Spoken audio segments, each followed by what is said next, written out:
and track him down after the programme. And now it's taken thousands of hours and more than 20 years, but now a dream of a group of retired aviation enthusiasts in Scotland to build a World War I plane from scratch is closer than ever to taking flight. At the moment, there are only 2 airworthy Sopwith Strutters in the world. If the team's successful, this will be the 3rd. Our correspondent Lorna Gordon has been taking a look. These magnificent men and their flying machine. For more than 20 years, these volunteers have spent much of their spare time in a cold hangar building a World War I plane. Right. Try to tighten that up again. They have dedicated thousands of hours to painstakingly constructing the Sopwith Strutter, and now they are finally fitting the propeller. Brian, what's Alan doing here? He's wire locking one bolt to the other one. It's purely a safety device, safety measure. For engineers used to working on more modern aircraft, this was an entirely new challenge.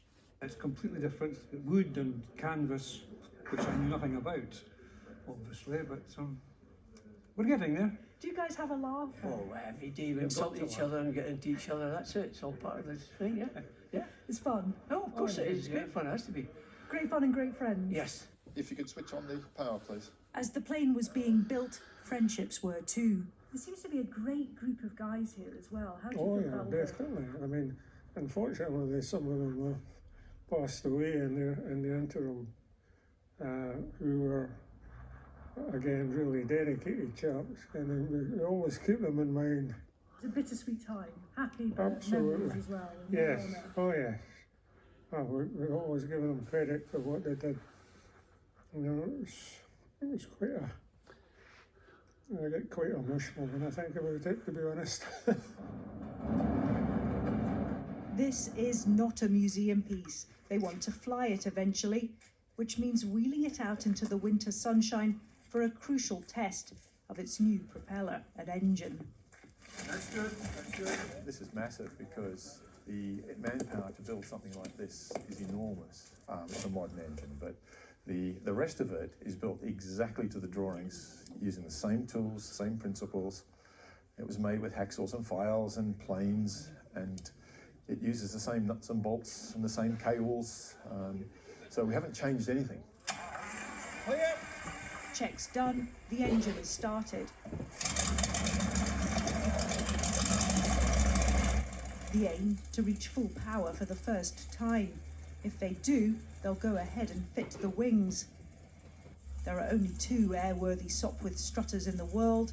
The team are hoping this will be the 3rd.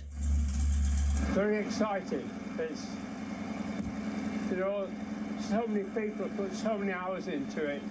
It's very fulfilling. That's music to our ears. Really? We've waited for many years to hear that lovely noise.